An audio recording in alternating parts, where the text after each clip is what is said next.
কৌনে ভাই আমার ভুল হয়েছে, ভাই ভুল হয়েছে, কি হয়েছে?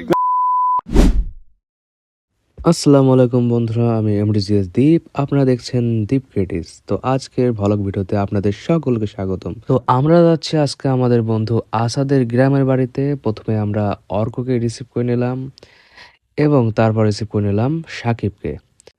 তো আজকে আমরা মূলত যাব শীতকালীন গরম গুড় এবং আখের রস খেতে আসাদদের গ্রামের বাড়িতে। তো ও আমাদেরকে দাওয়াত করেছে, তো অনেকদিন পর আমরা আজকে যে সিদ্ধান্ত নিলাম আজকে যাব। তো প্রথমে ও আসাদকে রিসিভ করব। আসাদ আছে ওর নানু বাড়িতে, তো ওর নানু বাড়ি থেকে ওকে রিসিভ করে নিচ্ছি। এরপর যাব ওদের গ্রামের বাড়ির উদ্দেশ্যে। তো বন্ধুরা, ভিডিওটি কন্টিনিউ করতে থাকুন। আমাদের রাজবাড়ী জেলা পাংশা উপজেলার এই সকল অঞ্চলে, অর্থাৎ আমাদের পাংশার উত্তরাঞ্চলের এই নদী কেন্দ্রিক এলাকাগুলোতে অনেক পরিমাণে আখ হয়, যা বাংলাদেশের বিভিন্ন স্থানে পাটালি গুড় হিসেবে রপ্তানি করা হয়। তো বন্ধুরা, কথা বলতে বলতে চলে আসলাম আমাদের গন্তব্যস্থলে, অর্থাৎ আসাদের গ্রামের বাসায়। তো এই যে দেখতে পাচ্ছেন আমার বন্ধু অর্ক এখানে চুল ঠিক করছে অটো আয়না দিয়ে।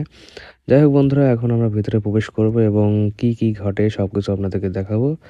তো ওকে বলতেছি যে কি কি খাওয়াবে আজকে, শুনতেছি ওর কাছ থেকে। যাই হোক বন্ধুরা, প্রথমে ঢুকে ওরা ফ্যামিলির সবার সাথে দেখা করার পরে দেখা হলো ওদের এই বড় গরুর সঙ্গে। তো বলছিল এই গরুটা নাকি আমার মতো দেখতে। তো অনেকক্ষণ পর বুঝতে পারলাম যে না, আসলে অর্কর মতো দেখতে। সেসব নিয়ে হাসাহাসি হচ্ছিল। তো এরপর আমরা চলে আসলাম ওদের খোলায়। আমাদের এলাকায় আখ যেখানে জ্বালানো হয় তাকে খোলা বলা হয়, আর আখকে বলা হয় কুসুর। তো আপনার এলাকায় আখকে কি বলা হয় এবং খোলাকে কি বলা হয় অবশ্যই কমেন্টে জানাবেন বন্ধুরা। তো দেখতে পাচ্ছেন এটা হলো কুসুর ভাঙানো মেশিন বা আখ ভাঙানো মেশিন। এইটা ঘোরানোর মাধ্যমেই ভিতর থেকে আখের রস বের হয়। তো কিভাবে বের হয় সেগুলো দেখাবো। তো এইখানে জ্বালানো হচ্ছে আখের রস। এখান থেকেই গুড় তৈরি হবে। অনেকক্ষণ জ্বালানোর পরেই গুড় তৈরি হয় বন্ধুরা। যাই হোক, এখন আমরা একটু আশেপাশে ঘোরাফেরা করছি, দেখছি সকল জায়গা ঘুরে ফিরে। তো সামনে দেখতে পেলাম অনেক বড় সরিষা ক্ষেত। তো সরিষা ক্ষেতে ঘুরে দেখব। তো আমাদের অঞ্চলে, আমাদের শহরের মধ্যে সরিষা ক্ষেত দেখা যায় না। এখন সরিষা ক্ষেত ট্রেন্ডিংয়ে চলছে, তো কিছু ফটোশ্যুট না করলে তো হয় না। তো যাই হোক বন্ধুরা, এখন আমরা কিছু ফটোশ্যুট করব। এদিকে দেখতে পাচ্ছি অলরেডি ফটোশ্যুট শুরু হয়ে গেছে। দেখুন কি স্টাইল। এই সরিষা ক্ষেতের আলাদা একটা স্মেল আছে। মৌমাছি এই সরিষা ফুল থেকে মধু সংগ্রহ করে। তো এই ফুল থেকে মূলত এই বাসনা আসে আর কি। তা আমার বন্ধুর কানে একটু খুঁজে দেখবো কেমন দেখা যায়। বন্ধু অনেক লজ্জা পেয়েছে। আমাদের ক্যামেরাম্যানকে দেখাই, দেখুন এভাবে ক্যামেরা ছবি তুলতে হয়। আমাদের ক্যামেরাম্যান এভাবে ছবি তোলে এবং সেই ছবি আমরা আপলোড করি, আপনাদের মাঝে সব ছবি দেখাবো। যাই হোক, আমি এখন একটু ছবি তুলছি। তো এই ছবিগুলো আমার পেজে আপলোড করা হবে। এখনও যারা আমার পেজটাকে ফলো করেন নাই, অবশ্যই অবশ্যই ফলো করে দেবেন এবং সাথে থাকবেন। তো এখানে আমার বন্ধু অর্ক দেখাচ্ছে কিভাবে আখের স্বাদ পরীক্ষা করতে হয়, কোন আখ বেশি মিষ্টি।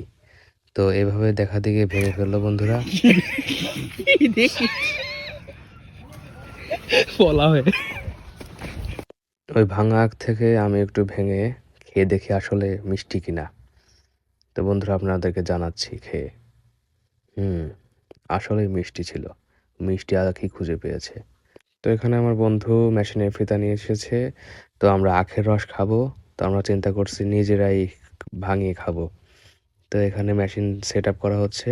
আমি একটু স্টার্ট করার চেষ্টা করলাম, পরে বললো না, আগে আখ বাছতে হবে, সুন্দর সুন্দর আখ। তো আমি একটু বাছার চেষ্টা করলাম। এরপর আমার বন্ধু স্টার্ট করলো।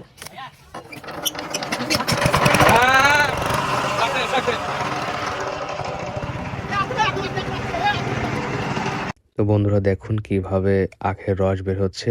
এক পাশ দিয়ে আখ দেয়া হচ্ছে, অন্য পাশ দিয়ে এই যে মিষ্টি রস বের হয়ে আসছে। তো এই রসগুলো ছেঁকে পরে খেতে হয়।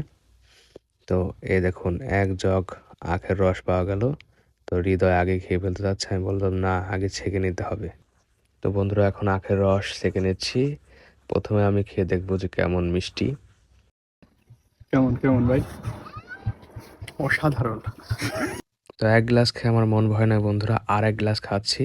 তো এরকম পিওর রস তো শহরে পাওয়া যায় না, একদম ভেজাল মুক্ত পিওর রস। 20-40 টাকার রস খেয়ে ফেললাম ফ্রিতে একবারে অসাধারণ। ধরেন। তো তো আমার পর অর্ক খেতে গিয়ে গাটা ভিজে ফেললো একদম। তো এরপর এক একে বাকি সকলেই রস খেয়ে নিল। তারপর আসলে আমাদের গুড় রাখা ঘরে। দেখতে পাচ্ছেন যে এখানে গুড়, খাঁটি গুড়, এই গুড়গুলোই ওখানে তৈরি করা হয়েছে এবং এখানে সংগ্রহ করা হয়েছে। তো এইগুলোই শহরে পৌঁছে যাবে। তারপর বন্ধুরা আমরা রুমে আসলাম, আন্টি আমাদেরকে নাস্তা দিল। তো এগুলোকে বলা হয় আমাদের এলাকায় পেঁয়াজু, এগুলো সাধারণত গ্রামে পাওয়া যায়। তো আমরা খাওয়া দাওয়ার পরে বেরিয়ে পড়লাম নদীর উদ্দেশ্যে। পাশেই পদ্মা নদী। তো পদ্মা নদীতে আমরা ঘুরতে এলাম।